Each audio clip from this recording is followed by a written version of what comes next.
Episode 74, The Third Man, the Film Edition.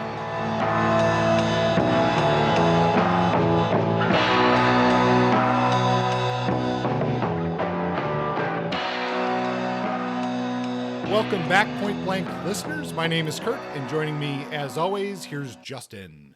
Hey, everybody. Hey, Kurt. How are things going? Pretty good. It's raining here in Seattle, which is good because we need it. But that shouldn't be a surprise to anybody who pays attention to Seattle weather. Yeah, I think of June as being not a time when there's heavy rain, but given the fire seasons of late, I think that would be a good thing indeed. Yes, we actually had a fire start the other day on the Olympic Peninsula, which, as some of you may know, is technically a rainforest. So yes, that should give you an idea of how dry it is out here right now. That's frightening. There's a lot of timber to burn, and that would be incredibly disappointing. It's such a beautiful space, you know.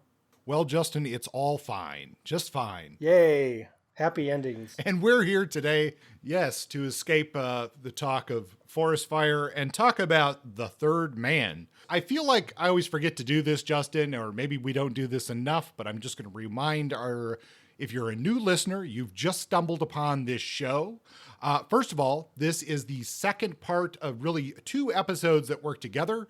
Last episode, we did the book version of The Third Man. So if you're looking for a summary of the plot and all of that, go ahead, go back to that one, listen there. Because this episode today, I would call this more of a reaction podcast to the film. Justin and I are not experts on film. We're not experts, even in the literature.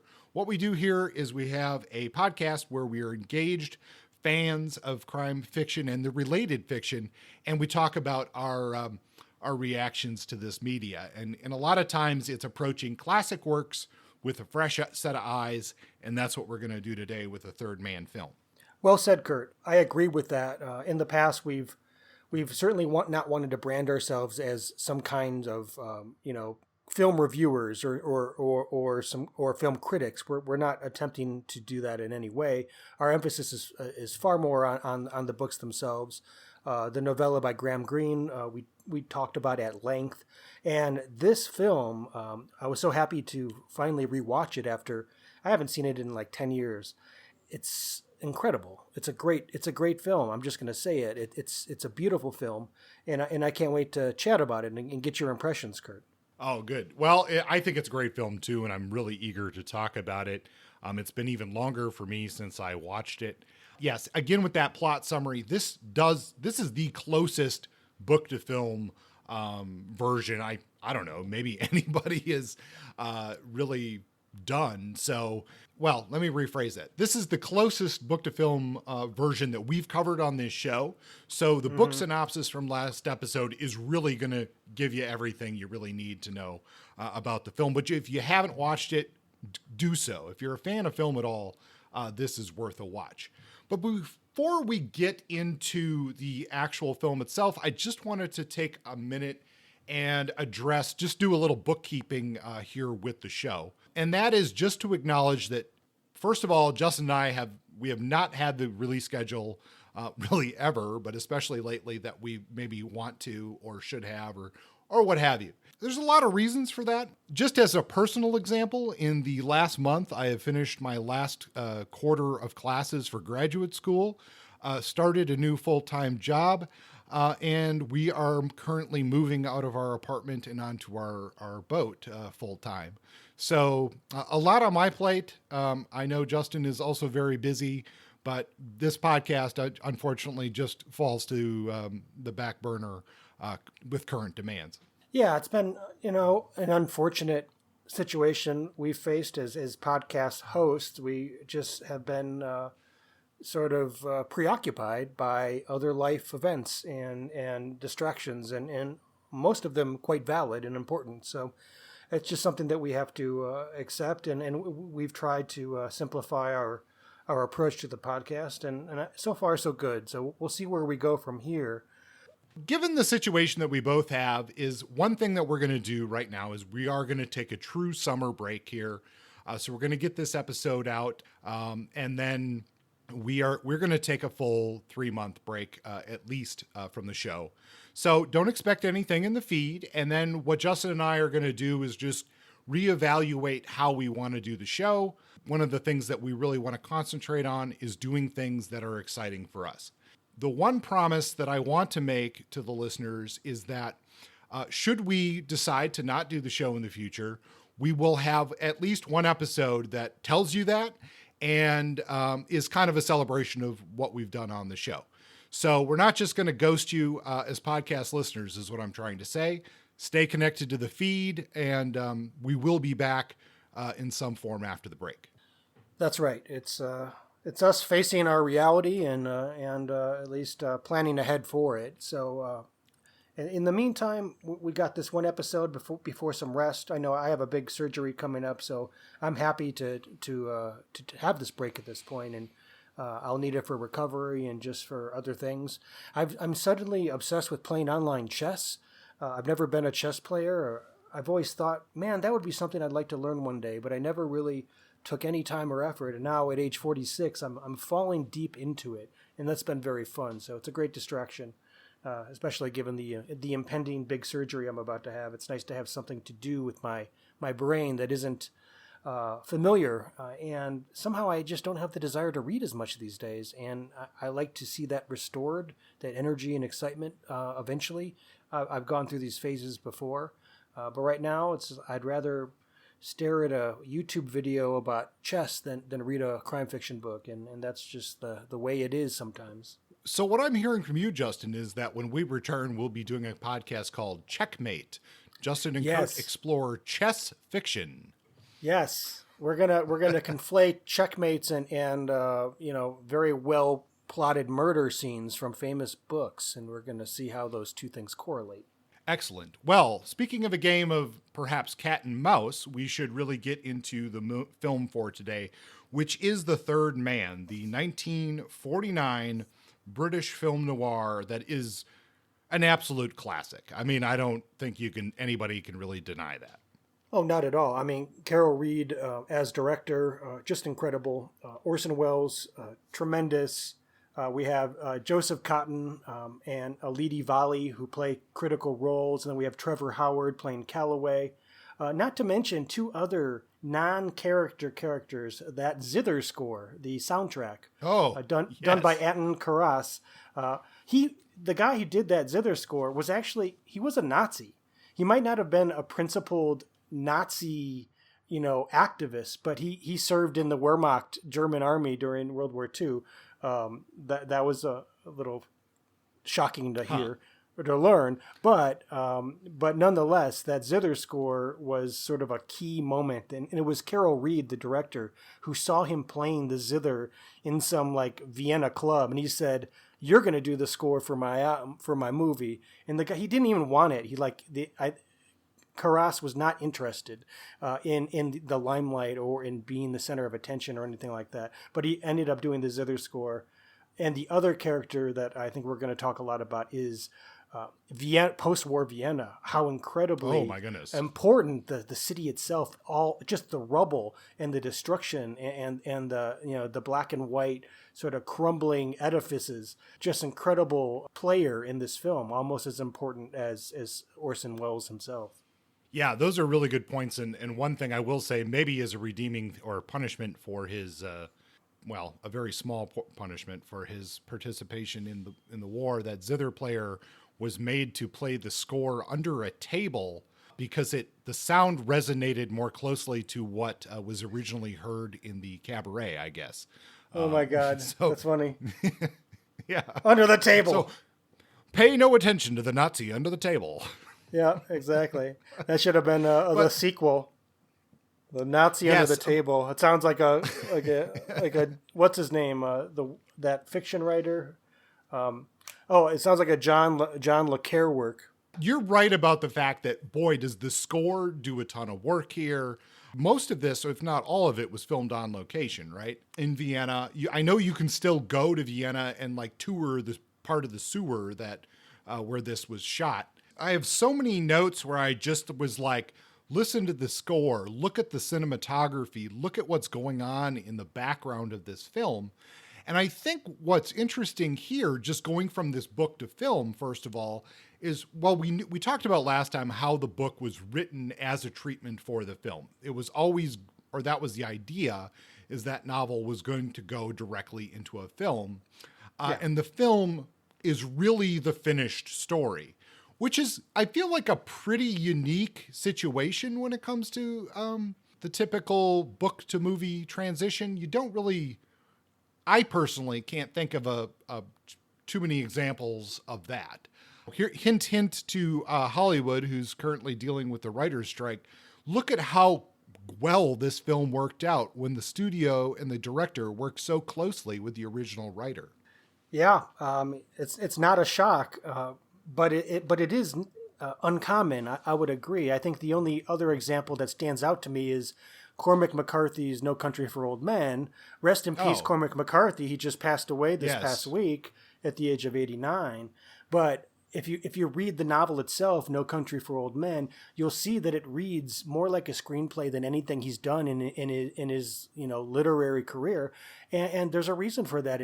There are very much sort of resonances back to Graham Greene's novella, which is essentially a bulked up hefty screenplay, and the fact that he had maybe not an incredibly active engagement with Joel and Ethan Coen, but I'm pretty sure they sort of sussed out how they were going to go about shooting the film. And aside from a couple scenes in the novel, I mean, that film is a very faithful rendering of that novel. And so much is the case. That is very much the case here. Graham Greene had an active hand all the way through. He actually did a lot of the writing in Vienna. And then the fact that Carol Reed can then go to Vienna and pick out the spots that Graham Greene also considered and incorporated into the novel. They were essentially holding hands through the process, and that's such a careful, thoughtful, like affectionate way to build a piece of art. They were not just winging it. They were sort of, I don't know. There was what's the word I'm looking for? There was like a cross-pollination of ideas sort of exchanging between them. I believe when you look up this film, this piece always comes up, but there's a 1950 column from the New York Times written by Graham Greene where he talks about The Third Man as story and a film. Mm-hmm. And the opening line is, "The Third Man was never written to be read, but only to be seen." Mm.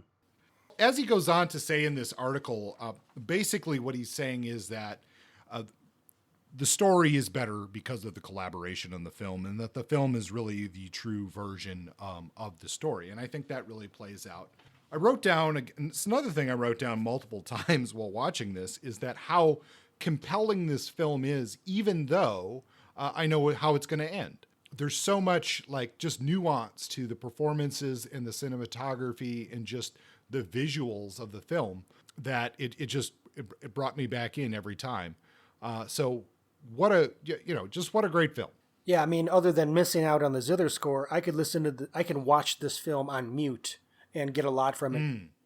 Because in terms of cinematography, every minute there's an absolutely stunning long take on a Vienna backdrop, with rubble or with the Ferris wheel or with the sewer system. There's so many incredible Escher-like angles. There was a lot of thought put into where the cameras were placed over and over again all the way through this film. Just incredible eye candy that does a lot for the film. That isn't captured in the book and is what makes the film a couple steps above the book in terms of being satisfaction and artistic satisfaction for me and for many others. It's considered one of the most important Hollywood films of all time. Yeah, certainly. And we're not going to add much to that, but I will say that there is a screenwriter whose name I'm spacing. You'd know his name if I brought it up, but I follow him on Twitter.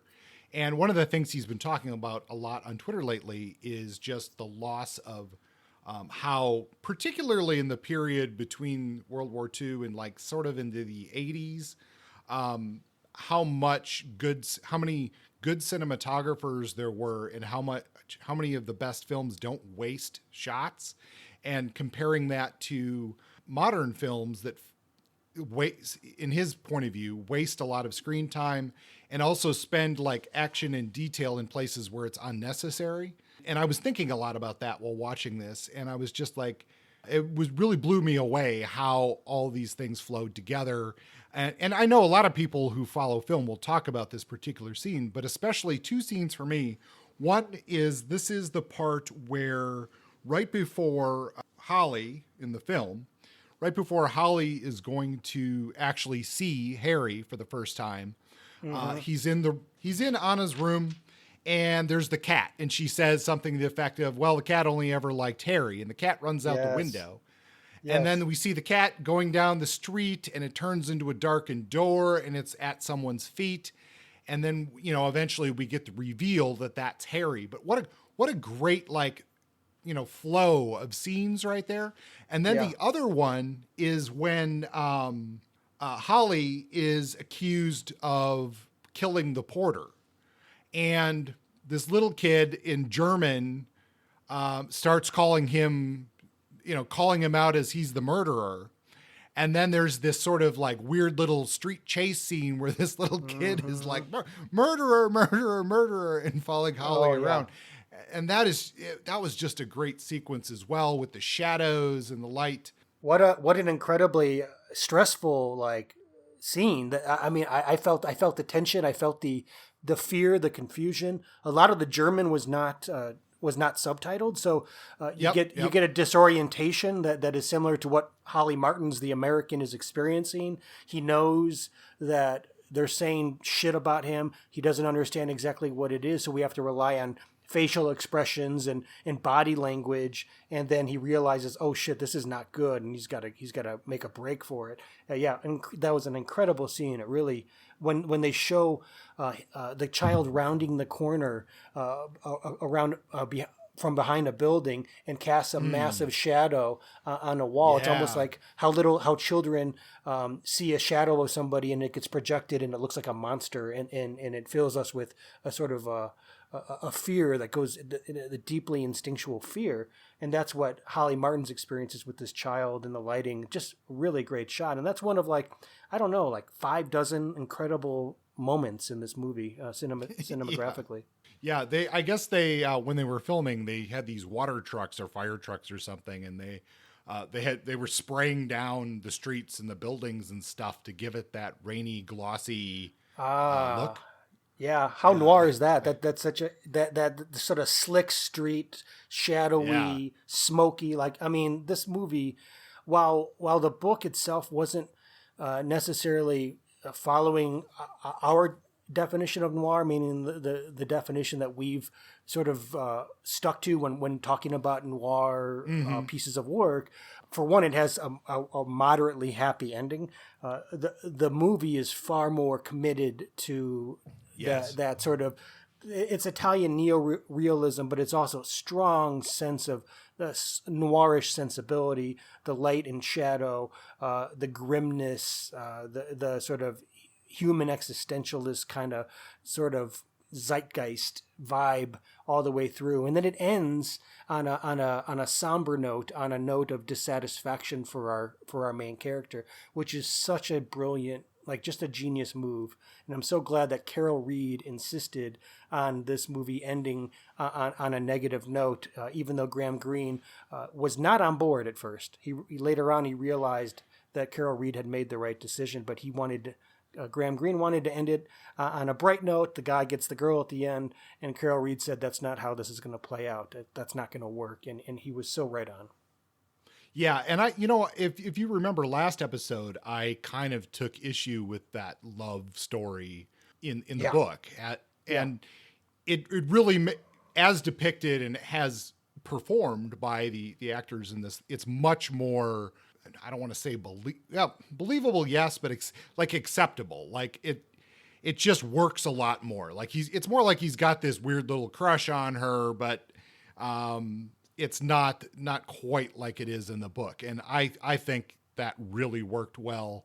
And it really works well for the ending of the film as well. And if viewers are familiar, or if it's been a long time, you haven't seen it yet for some reason, it ends on this really great long shot where he jumps out of the car. Like there's this moment where in a lot of films they would get together, as a love interest and like walk off into the future. Right. They're leaving the cemetery from a funeral. This is the actual funeral of Harry Lime. And he jumps out of the car, waits for her to walk, use this long shot of her slowly walking towards him. You don't know what's going to happen. And then she just walks right past him. And it's great because you, even knowing like what was going to happen, you're still kind of sitting in that shot. Like, is she going to turn? Is he going to follow her? Is she going to turn around? And no. And while he doesn't react with rage, there's a little bit of assumption in the way that he postures, sort of leaning and waiting for her. He tells Calloway, this is Holly Martin's we're talking about, and he's like, stop the vehicle. And he's with Calloway, and he's pretty much signaling, he's like, I'm going to get out. We saw the girl. I'm going to go back to Anna, and I'm going to wait for her. And Calloway gives a knowing nod, and he gets out. So the innocent American, assuming that he's going to inevitably get the girl at the end, and the walk up, the way that drags on, that's one of the probably most, I don't know, beautiful, sophisticated, satisfying long shots I've seen in a film. I mean, we're with that single camera angle as she comes toward the camera for like a minute, as she comes closer and closer and closer and walks right past the camera and gone and out of sight. And we see Holly by himself, still leaning where he was, watching her go. And, that's it. And it's such a fucking smart and like very modern, way to close the door on this narrative. It was incredible. For sure. I mean, it's definitely the longest shot in the film. Yeah. Oh, another thing about shots that we didn't talk about is, and this is another common thing if you are a big film buff, but the transition through so much of the film where you have shots that are like straight on, like a typical shot, and then shots that are angled. Yes. Yeah, angled like a 12% angle, just the off-kilter camera lens. I read I spacing the names here. It's not really important, but one other notable cinematographer of the time watched the film, and I guess he was friends with the cinematographer in this film. As a joke after watching it, he sent him a level in the mail. Mm-hmm. Yeah. But probably out of a little bit of jealousy that he hadn't thought to do some of those shots because it's so... it is the only part of the film that won an Oscar was for the cinematography. Yes, those angles. And I was trying to figure out, and I don't think this is true, but I was trying to figure out if the angled shot in a sequence there, it seems like it's always from the witness point of view when Holly's going around. Like Holly is the typical angle, and then who he's questioning or talking to is at an angle. But I think that falls away. But I don't know if there's anything to that, but I thought about it anyway. I'd like to think that there is, like each of these confessions or stories is one fragment of the whole. It's not something that can be trusted, fully. It's always going to be coming from some kind of skewed angle, and it's up to Holly or someone else to try to put the pieces together. I don't know. I think it's a clever way of showing how sort of the ambivalent and flexible nature of truth. There's one more thing here I think we really should cover, and that is the character of Vienna and how because we haven't really talked that much about the place itself.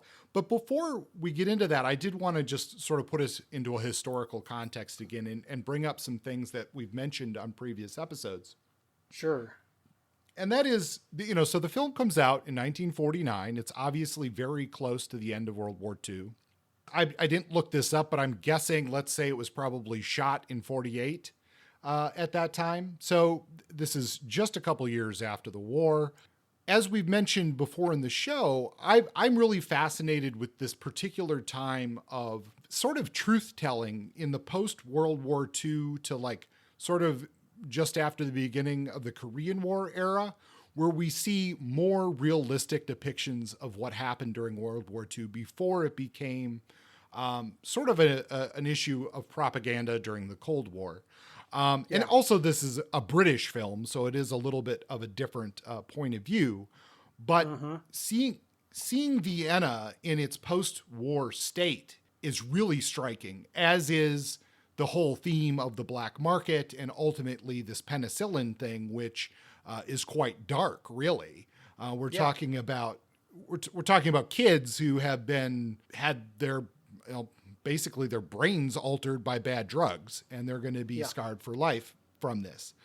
But that's symbolic of what has also happened to this once grand city, where we see a lot of ruins. I have to imagine that most of those ruins were still piles of rubble that were just sitting there, especially these locations where they were once grand homes and now they're either in the dark or half of the building is collapsed.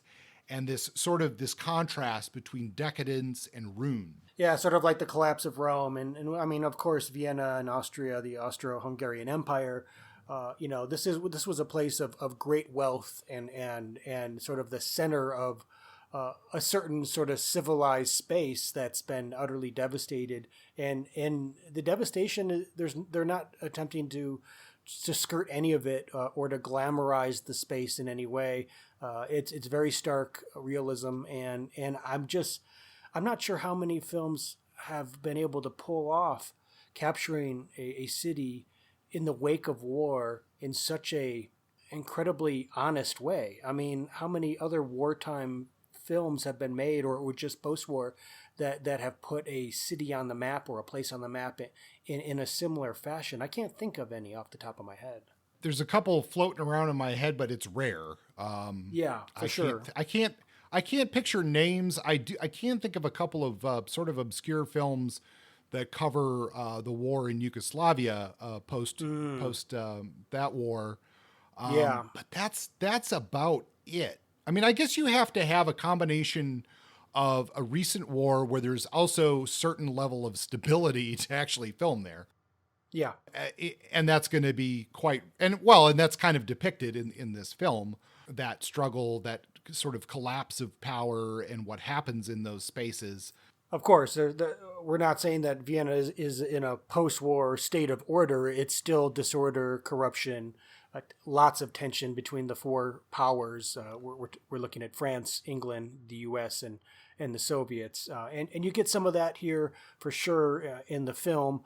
Maybe a little bit more of it in the book, but it's definitely there, and it plays a role in some of the decisions that get made by characters in the book. And it also that Harry Lime is hiding out on the Soviet side, for a reason, and other characters make decisions for reasons that are related to where the powers lie and where they can be protected, even if that protection is an illusion. Yeah, and I think that's the other big thing that's a historical point for this film. And one of the reasons I don't want to say exactly timeless, but why it's resonated at least through the 20th into the early 21st century as such a powerful film, is that it captures this early stage of what will become the Cold War, that grab for power. This film, the ideas within this film could have occurred in many parts of where East and Western Europe, the Iron Curtain, fell during that time frame. Like, you wouldn't need to change very much about this film to set it in Berlin at any point in the, through the 80s. Sure. It would work because it's that story of grabbing for power, mixed alliances, people changing with time, and finding out the realities about someone who you maybe considered a friend. That part is really interesting. And I think it also, how this film sets up so much of how, especially the darker spy fiction that we looked at for the spy episode. I'm thinking about like Eric Ambler and some of the others. Absolutely. I was about to bring him up. That's the Europe of those stories. Mm-hmm. And this is really, it may not be the first, but it's certainly the first one that is a international hit in that genre. Yeah, and I'm surprised we didn't did we talk about the third band during our spy episode? Because we should have, in the context of Eric Ambler and later John le Carre, because this is very much right there, Yes, I think we brought it up, and I think our response at that time was we should do an episode on the third man. Yeah. Well, we actually followed through for once. Yeah. Yes, we do. Yeah, Eric Ambler was a primary influence of so many spy fiction writers to come, including Le Carre, including Graham Greene. So this idea that Ambler and his most important novel, The Mask of Demetrios, as being highly influential to this novel, it's very likely that Graham Greene was highly conscious of Ambler's work when he wrote his screenplay, because there the Mask of Demetrius is also a story about a mistaken identity, about the owls not being what they seem, about somebody being dead who may or may not be dead in reality. Like, there's a lot of overlapping themes, even though that takes place in the Balkans. It does end up in Western Europe, and it's a very European, very spy and mystery oriented, very cosmopolitan, but also it's a great book that serves as a model and could very easily be used as a template for the Third Man. Yeah, for sure. So I do think from a film perspective, it really sets a bookend for this whole. Well, actually, I would say multiple genres of film through the rest of the 20th century, because it's a bit of a thriller, it's a bit of a mystery, a bit of a spy film. Like, it's got all those elements, even if it's not truly purely of any one of those genres. Mm-hmm. And yet we still have Crabbins in the whole episode where Holly Martins is asked to speak on behalf of some kind of Yeah. English literary society on the contemporary novel, and he begrudgingly agrees to do so because they'll put him up for a room and give him a little bit of money. So he's like, sure, I'll do it. And the same situation is in the book. He thinks he's going to be murdered by this chauffeur, and they end up dropping him off at the lecture, and he delivers this lecture that makes him out to be a total dweeb. Just, he can't answer any questions coherently. But they managed to put that scene in this book in a way, or in the film in the way that I thought was more satisfying than it was in the book itself. So hats off to them for landing that. I really like the car scene right before he shows up, because you don't really know. He gets in this car not knowing what happens. The guy speeds through the streets. He thinks he's being kidnapped, and he sort of is, because he's being sent to do the speaking engagement. I do wish I thought that in the book there were a couple of lines that he had that, like, they don't really get him a chance to say anything in there. Yeah. I wonder if they cut that because there were some concerns that the film would come across as too anti-American. I mean, it doesn't at all, and it wasn't perceived to be at the time, but they had some concerns on that front when it was released. But maybe still a great addition. And it also, even within the serious movie, there's a lot of moments of playfulness, and that's something that scene reminds me of. Yeah. Well, the Zither soundtrack doesn't hurt. I mean, it sounds like a soundtrack to SpongeBob SquarePants. Yeah. Yeah. A couple other moments there is like when they're staking out Harry to try to capture him, and like this balloon seller comes up and they won't leave until he buys a balloon. Yes, he keeps insisting. Yes. Yeah. Yeah, they buy a balloon just to get him out of there because he's going to blow their cover. That was a cool scene. It was such an odd scene, but totally something that could happen in real life. Just like, oh God, you got to pay this guy just to get him away. You're focused on your job, and there's just that cognitive dissonance. Cool moments all the way through. Yeah, so I've got a couple of just more like bullet points I found interesting. Is there anything you want to cover here before we get to the end?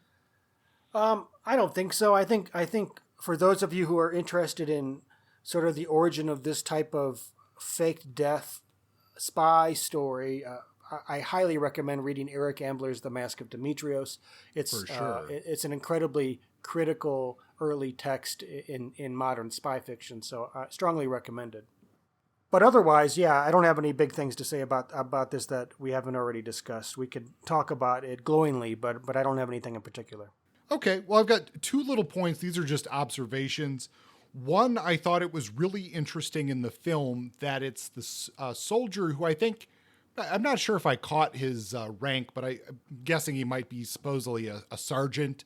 He's the one who has been reading Holly's novels, his Western novels. Yes. And he's the only one who knows who he is as an author. Yes. And I thought that was an interesting nod to really a lot of the fiction that we talk about on this show. Is let's I think we can assume that this is 48. This guy was probably in World War II. You know, he's of the right age. That was the explosion of the paperback original, and to get them to soldiers who were off serving, and really the proliferation. I mean, yes, there was the dime novel before that, but this is also hitting right at the real explosion of the paperback original. And I thought that was a really interesting point for how we've often mentioned that these novels hit a different demographic, a lot of times because of their price point and their availability, that an everyday person could buy them on like a hardcover book that, you know, might be beyond the means of the everyday working person. So I thought that was an interesting touch, and really just a historic point that situates the film along with the popularity of the novel. Yeah, that's a good point. It's like a time capsule, capturing a moment in the book publishing industry via this screenplay, which got turned into a film in the post-war era. I mean, why not? Who wouldn't want to have a pulp western in their pocket during downtimes during the war as something to distract you from the harsh reality of, you know, deprivation and whatnot. I wanted to add one thing that's not related to what you said. There's one critical scene in the film, where Orson Welles is reaching through the grate. This is in the final scene, the climactic moment, and his hands are through the grate. He's trying to like maybe break free from the sewer after he's been, you know, wounded, and you see his hand, you see his fingers struggling against the light. That's not actually Orson Welles' hand. It's actually Carol Reed's hand. So I thought that was sort of cute. He was the stand-in hand there. So if Orson Welles got an Oscar for his performance, it wouldn't be for that scene.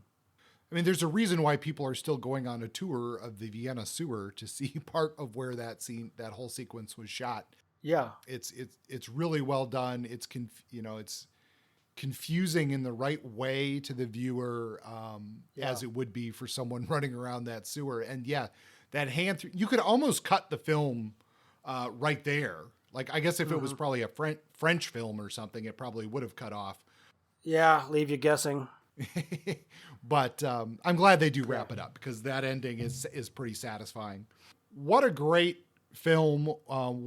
How exciting to watch it with fresh eyes, having recently read the book. Really a great combo. And if you haven't watched the film recently or ever, you really should do so, even if you've just listened to us talk about it. I think you'd have to be a pretty cynical film viewer to not enjoy that. Yeah, of course. Cinematographically, it's just top-notch masterwork. Some great performances, incredible lighting, great themes, the theme of the sewer down below and the complexities of the human spirit, and the Ferris wheel scene up high above. There's so much symbology in this film and screenplay. Just a great piece of work, and I'm lucky to have been able to watch it again. I'll probably keep that on perhaps my annual viewing cycle. It's that good to me. Oh, that's not a bad idea. Well, Justin, I don't think we're going to announce anything that we're going to do in the future. Is there anything you want to leave our viewers with today? Not really. I'm going to try to enjoy the rest of my summer and mentally prepare myself for the future. So all is well on my front. It was nice to talk with you again and to finally get to this film. And I guess we'll take it from there when we're all refreshed and ready to go. Yeah, that sounds good. In the meantime, if you want to get in touch with us, you can find us on Facebook, Point Blank Hard-Boiled Noir and Detective Fiction. If you want to send us a message, you can do so at pointblanknoir@gmail.com. If you have any thoughts or suggestions about what we might do with the show in the future, you can feel free to send those to us. I think with that, it's goodbye for now. We will talk to you again. Talk to y'all later. See ya.